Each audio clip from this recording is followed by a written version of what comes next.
Welcome to Rocking Chair. You are a brave, brave audience. Not only is this piece a chilling amalgamation of legends and ghost stories spanning 4 centuries, but it is a raw and, let's be frank, a rickety contraption as of right now. This now is the first time it's ever been seen, even actually performed in its entirety. So tread carefully, trust no one, except perhaps your imagination. Please.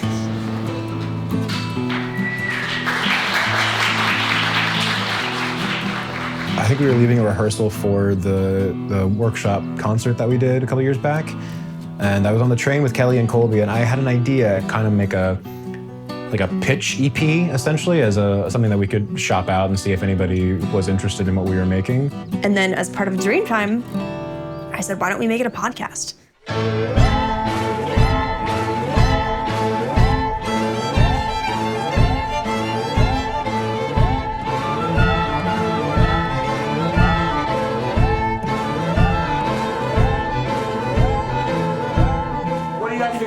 Should we stop when we fuck up, or should we No, plow through.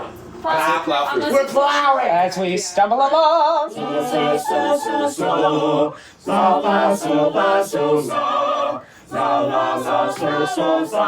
In working through Rocking Chair, I found a piece of sheet music that was copywritten 2016. So Colby has been working on this for longer than I've even known him. But the first time I actually got to see the script and listen to the demos that Colby had made was August 2021. So Colby brought the script to us and said, can we read it out loud? Can we do a table reading, basically? And I just need to hear it because I have no idea if it works or not. And so we were in Kentucky, we had no furniture, and we invited a couple of our friends over to read it out, and it was the first time I'd ever heard it. And I knew, damn, this is special. After that, we came back and we mounted a workshop production in December of that year, and it's taken off from there. Hi, I'm Sean Mannix. I'm playing Middle Brother. And I'm Amy Beth, or Amy, whatever, or AIM. And I'm playing Harriet. I'm just really grateful for you all to really meet each other and work together today. You're all such phenomenal talents, and I just want you all to make diabolical art together.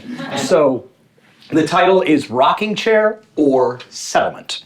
It's about a settlement of people, a settlement of ghosts, and the act of settling in itself. So that's what binds all of you together. Your audience is whoever decides to put on their headphones directly. They are invoking you.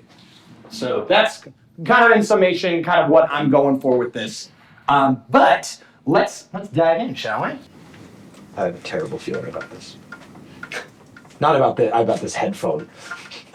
Are you okay? I'm sorry. Music stand. I know, that was a terrible thing to say, and I don't mean it about either of you. I missed it. I said I have a horrible feeling about this. I would be a blacksmith with an apron on my waist, my body broad and braced, a hammer to hammer in tacks with. But they've already got a blacksmith. Rocking Chair is definitely the biggest project I've ever done. Fortunately, I have an amazing team to help me do everything. This would not be possible, obviously, without Kelly and Nathaniel, because this is all of our brainchild. This is something that I was working on that they saw the potential in to breed it into this beautiful 5-hour, 9-episode series. And I really hope that when people listen to this and experience this world, they feel like they're only entering the woods and they have to do the exploring. They have to light the flashlight and look around. I'm Very a leader. specific. World weariness will really come through. Yes. God, I'm so sick of these fucking You're so people. cynical. Just want to Oh, yeah. Like a rock star. You've seen too much. All right. Done too much. And don't forget to dance. Here we go. I've been raging against the windows of a house that I did build. Man, what a world that Colby and the whole team had created. I mean, it takes us on this wonderful journey. It sets a really unique atmosphere, I think. There's a lot of different moods, a lot of different characters and a lot of different stories kind of stitched together within this one timeline. It spans many, many years. Time is a flat circle. The idea of the legacy that's left and that seeing that change over time and how different generations react to that. It is a story, or I guess a set of stories, that boldly talks about humanity's one commonality, being that everyone dies. So it's a lot of a story about death, but what we have found through a lot of work on it, and it's probably an obvious thing to say, but you can't talk about death without talking a hell of a lot about life. Mr. Rockadundi, I don't mean to trouble you. You don't, huh? No. I simply wanted to ask you about my house. I don't know anything about it. Stop that, will you? Again, I'm sorry. It's not just my house. It was your house, too. The old farm. The old Rockadundi farm, if I heard right. I know why you're here. I don't quite know how to ask this. I'm not sure it'll do any good, but... Say, we have a chair just like that at home. Yes, you do. It's strange to see a chair like that has a brother with the skull and all those intricacies. Well, it doesn't have a brother. This is the same chair. Oh. I suppose I don't get what you mean. A copy? No, I mean the chair at your house is the chair right here, and there is only this chair, dummy. Okay, then. Yes, okay then. I'm not surprised you're coming to me about the ghosts, but I'm surprised it took you so long. I find that the thing about ghosts and ghost stories is they are actually the stories that we forgot. What's true of our family, and probably what led Colby to write a story about ghosts, is, so our mothers were one of 5, 4 girls and a boy.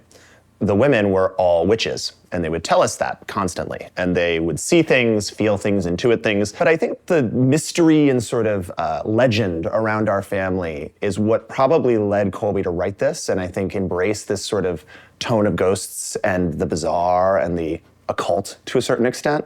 I think we kind of grew up with it. I think we're all going to therapy for it now, but I'm very happy that Colby found an outlet in his theater and his production. The folktale aspect of Rocking Chair, I believe, does have an influence from Western Massachusetts, where Colby and I both grew up. When you're telling a story that is multi-century and has a little bit of that horror element, New England is the perfect setting because there are so many roots in the ground, and where you don't know it, you're standing on graveyards, you're standing on stories that are lost and forgotten, and what that invites is just like, who lived here? What was this world? And now it's just gone and left. Our area of Western Massachusetts is riddled in folklore and spooky tales, and I think as most small towns are, but I feel in any community there is like this always underrooted, like, what are the secrets of the town kind of feeling. And for a place with no traffic light and a very small group of people and one very important Memorial Day parade, there's gotta be a lot of spooky things going on. That's a pervasive part of the culture here, is that superstitious word of mouth folklore that just exists. There's a piece in Rocking Chair called Rockadundi, or that uses the phrase Rockadundi. That's a street really close to Colby's house that we used to drive down when we were kids because it's terrifying at night. I couldn't tell you if anything bad ever happened on Rockadundi Road. I could just tell you it's scary as hell, and you typically don't want to be out there after 2 in the morning. Going back to Massachusetts, where Colby's from, and seeing all the sites that inspired him and hearing all the legends was unadulterated fun. He was like an unhinged tour guide, showing us all of these places where he used to play as a child, and also all these places that inspired him to delve into history and create it into this incredible new story. Laughing Brook, which is a song in the show, and it features in some of the spookier elements of the show. Mount Holyoke, Grandma Pease's cottage, it's all right there by where he grew up. And getting to see those and understanding how he pulled bits and pieces of things that he knew and loved, it really helps us solidify the realism of the magical realism that Rocking Chair is really just laden with.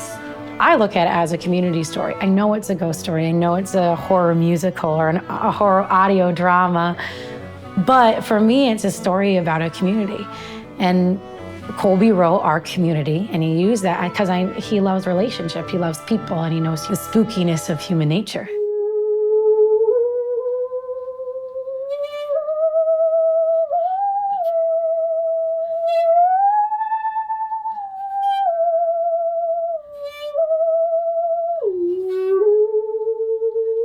Of course, Nathaniel walked down into a subway one day and heard someone playing the saw.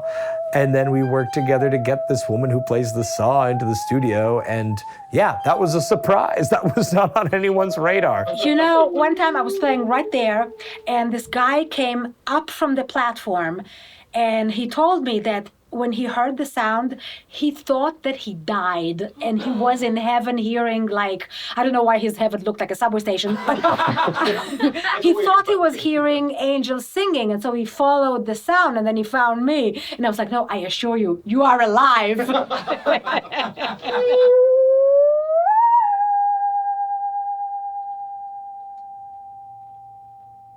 I think my favorite part about everything that we've done in the past couple of years working on Rocking Chair has been all of the people that we have met. This is the first musical I've worked on since I moved to the city, and I'm lucky that this was the first experience with people that know so much about music and care so much about like the art of storytelling through it. Patrick Barrows! Oh, shit.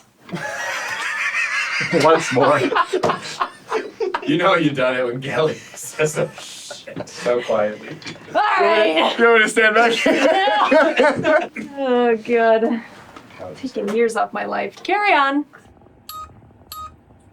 Happy birthday to you. Happy birthday to you. Happy birthday, happy monster. Happy birthday to you. I guess we'll do D. Like, this is embarrassingly good. Like, you're eating, like really good, rich ice cream. Damn.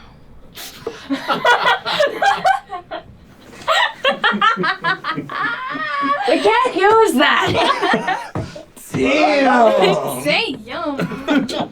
It's really wonderful to be part of a young group of people, young and innovative and talented, and it's just exciting. Never trust a fish or cat if you hear a child in pain. Don't dare try to help its fane, or its claws fall swift as rain. I do my own cabarets, so I've been performing at Don't Tell Mama most recently. I did my show, and in the audience was a very warm spot. I could feel these two audience members were really enjoying what I was doing. And after the show, Colby and Nathaniel came out to say thank you, that they loved it. And I remember saying, how do you know to be here? Why are you here? Most of my audience is people I know. I had never met them. And they said they'd seen something on YouTube. And I was like, I have things on YouTube? Me and Nathaniel went to her cabaret being like, let's just give this a shot. Let's see if she's gonna be good. And we were like, she's Harriet. She's Harriet. She has to be Harriet. And then we just had to play it cool. My phone is about to get spooky. It's not that kind of musical. I'm out in the woods by myself. Of course I'm wearing a thong.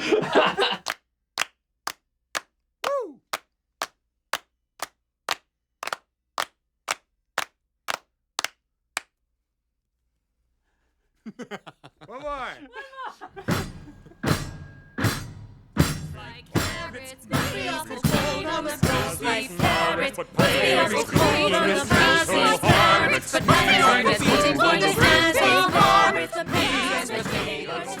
Kelly, tell us what we're working on today. Today we are working on Foley for, should I look at you or the camera? Either way. Oh. Pick one. Look at. Today we are,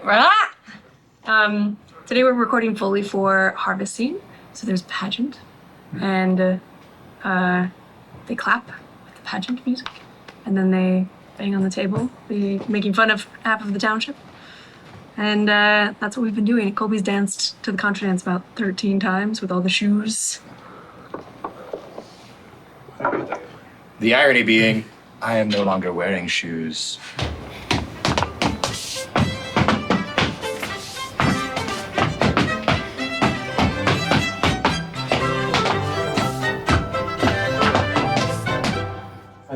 a bassoon. No, I'm a here. bassoon. I'm a bassoon. Fine, you be the bassoon. No fighting over bassoons. You be the bassoon, and I'll be a violin over here. I'll be a one. Just sound like an angry duck. I'm thrilled. This couldn't be better. Good God, what an orchestra. I love sound stuff, and that's all we're doing. All of it's sound. It's sound and music and working it all out.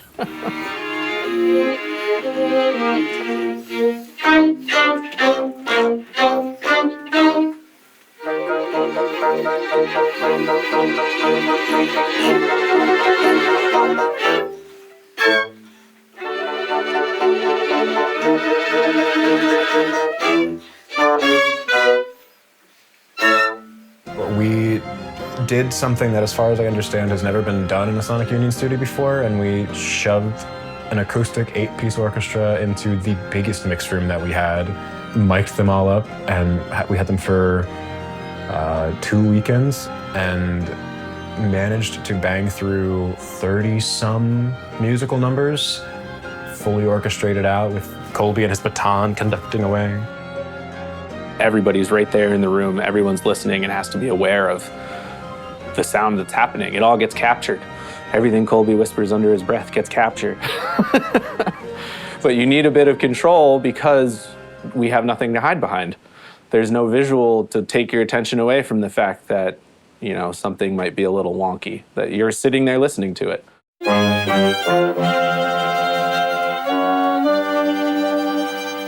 And just being in this space, being with like other musicians we're like all attached to headsets, like in a little like cramped recording room. It's like a completely new experience and it's a lot of fun and I love the energy.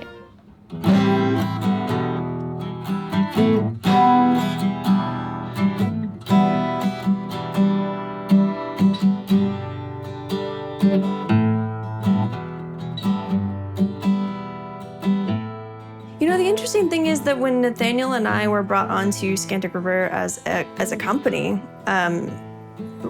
it opened certain doors to other formats. I think the inception of Scantic River Productions originally was that it would be a theater company. But because Nathaniel and I have a background in production in terms of television and film and audio specifically, it opened a lot of doors into where we could take theater from there. And Rocking Chair is a perfect example of that, in that we couldn't afford to put it on stage. We could do it as an audio drama, and we could do it right now. Nobody understands why she pans like this.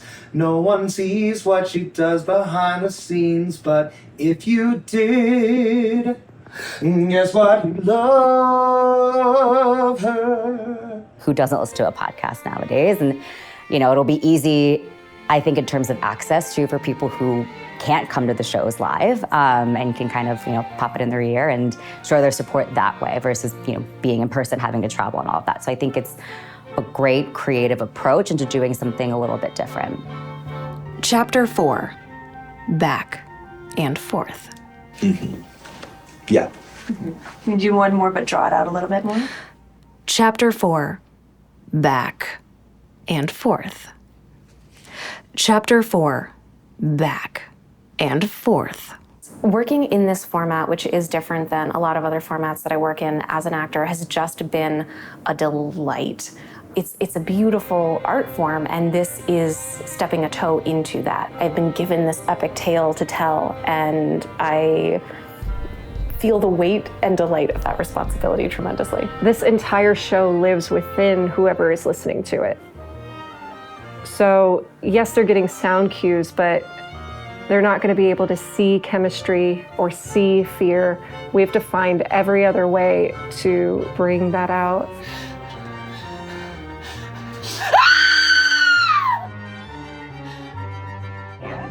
I saw a yellow, the ugliest fellow, never do me harm.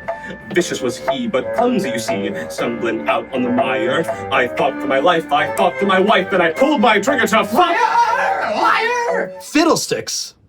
I say we dig in. He's dead. SFX clinking china and silverware. When you have Nathaniel and Colby and I at the helm, where we're just constantly throwing a barrage of stupid at these poor people who are a part of our flying, flaming circus. But we're like, come along, light yourself on fire, and let's soar through the skies. I think that that's really exciting for people because they just, like, the sky's the limit of nonsense that they can do and be excited about. And I think that that's what I love the most about the rooms that we find ourselves in, is that it's all fun and games. Like, we're very, very passionate about the work, don't get me wrong, but if you're not having a good time when you're doing it, what the fuck are you doing it? Don't be doing it.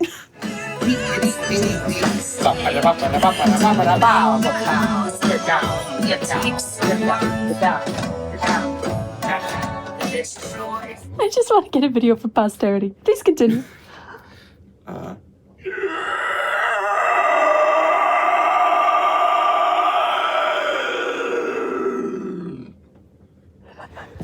Both of you. You're gonna resolve it. Oh, well, yeah, oh, that's right, that's right. That's right. Yeah. Let's just do that last one. Good night.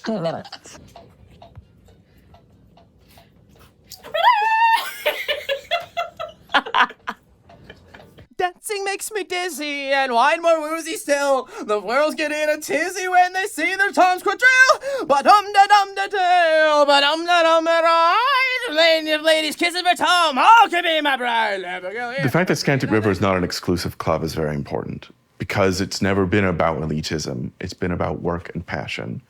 And the fact that the circle keeps growing and the collaborators and the return collaborators keep growing is, I think, a core tenet of what is making Scantic so important, not just as a cool thing to be involved with, but for me as a friend of theirs. Once you've networked into the river, they'll come and get the fishing pole and pull you in whenever they need you again.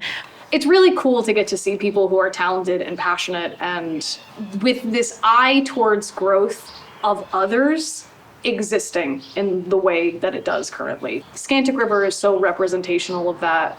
You better others just by nature of like wanting to see their success, wanting to make a good product, wanting to make good art, wanting to tell good stories. Yawn for me? Like, No, just yawn right now. One more? Yeah, that's it. Lovely. You're great up there. Oh my gosh. You have what I feel like I was always confused when I heard this, but you have an honest voice. Honest voice. Okay. All right. It is Alrighty. it is a big compliment. Thank you. There's a myth of, greatness and genius that's achieved through being an asshole. And it is such a terrible myth. It's such a terrible, toxic idea. And so happy and proud to be able to say that Ben, Kelly, Nathaniel, Colby are able to do what I think is great art and work their asses off to achieve it while still being great people. I think the dynamic between Kelly, Colby, and Nathaniel is really special and really unique. I think the three of them have really found a very special groove. Starting that business with your friends and committing to that business with your friends and finding success with that is inherently incredibly impressive. To be a fly on the wall when the three of them are together, I would love to do that. I think they get each other. This is where we pat ourselves in the back.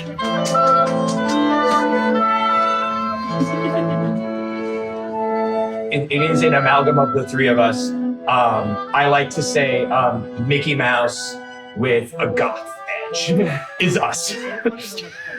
So they can kind of like be pushed back a little bit and the orchestra will be like, have a little moment of its do-do-do-do-do-do, and then the voices come back for the trio. Like that sort of thing is what I would like to be picky about with mix as well. I think you need to be picky with mix. I think because you are a mixer. I think that there are definitely incredible challenges with working with close friends. I don't recommend people work with close friends at all. I think that what I have with Kelly and Nathaniel is a very unique situation. I think that we are close friends and that we have developed a communication that is super unique. We've joked for a long time that we are each 25% of one whole brain, and I have no clue what will ever happen if we find the last 25%. Probably amazing things. We spend every waking hour that we're not at work with each other. I think naturally with proximity, you become very close to the people that you're with.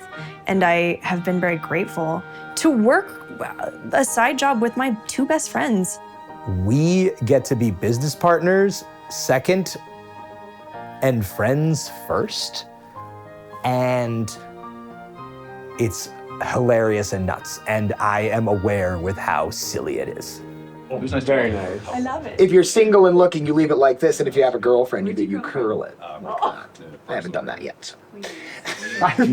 I see them as three wise alley cats protecting a sardine can, and the sardine can is representing creativity and camaraderie and friendship.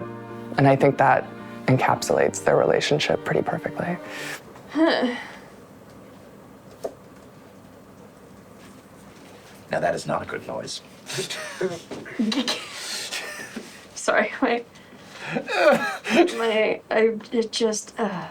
Uh-huh. That's kind of how I feel today. I get it. Drink more. Okay. It's crazy how hard they work literally every single day. And they all have full-time jobs. And so that's really impressive.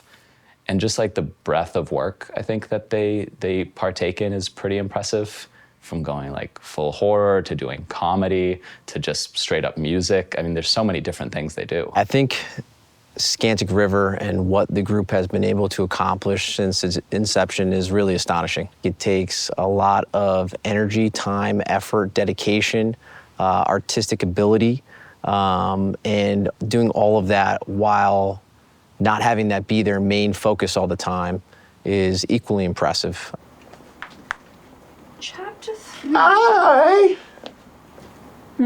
He's looking at the camera. Okay. Camera. Awesome. We've talked about what the mission statement of our company is so many times. And I think every time we come back to the idea that we're incredibly passionate about creating work that's something we are proud of and something that we think is good quality and also original ideas. Everything they put on just feels like leaps and bounds from the last thing they put on. I'm just so excited to see the finished production of Rocking Chair, also to have them be done so they can be back in my life and I can see them again. It is certainly a show that Colby wrote, but it is a show that's been developed by countless. I am so fucking humbled that people believe in us enough to devote their time and their money to us. And I think I say it at the end of almost every single session, thank you for your time and your talent, because we are but three little idiots, and we've formed this merry band of misfits around us, and I don't think that any of us, if we spent the rest of our lives trying to express how grateful we are, I don't think that we could ever find the words. Pulling off Rocking Chair is a testament to a team that has believed in a really cool project. 2 people could listen to Rocking Chair, and I would not be any less proud if 3 million people listened to it. Maybe there's someone who can't help but love you. Somewhere above you, who's somebody there. I've never laughed harder than when I've been working on Rocking Chair with my 2 best friends and the biggest group of chuckleheads, the biggest merry band of misfits in the whole world. That is the greatest joy to work on this project, is just knowing that as soon as I get to a session, as soon as we get to a record, as soon as we start sound designing something, I will never, like, my day will never get better. Because of Scantic River, I have a life. I wake up every day and I do what I need to do, but everything I do is secondary to what we're doing. I know that what we're making with Scantic River Productions is not only the tits, but it is something that is to be believed in. It is, in this meaningless world, something that I find that I wake up and align with. And with that, I know that I am so blessed. And whispers will widen brooks into seas. If people can still wonder, they will wonder. If they can't, the wonder in itself shall wonder. But no more of that now. The sun's rising. It's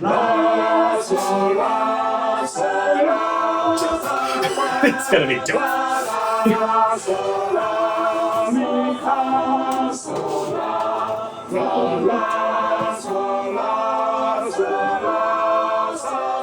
Know that if you're looking for a place to work, you know that there are 3 extremely gracious, demanding, and loving people waiting to see what you have to offer. Do you believe in ghosts? I believe that there's some weird, fucked up, there's some weird shit out there. There are things in the world that we cannot explain. Can I swear on this? Yeah. There is some weird, fucked up shit that we don't understand. I do believe in ghosts. I am a ghost. I'm dead. I kind of believe in ghosts. I believe that they're real. I don't believe that people can see like that. No, I don't believe that you could see it and be like, oh my God, no. I know it would be a better answer if I said I do believe in ghosts, but I don't believe in ghosts. I like the idea, but I'm very much like, I'll believe it when I see it. Yes, because you know why? I used to see one every single night growing up, and he looked like Abraham Lincoln. And I told him to go away one day, and I never saw him again. I definitely believe in ghosts. I commune with them often. I've been told that that's not good. Sure, yeah, I think I believe in ghosts. I believe in spirits, powers. You know, we're not the only ones here. I've definitely heard some things that go bump in the night.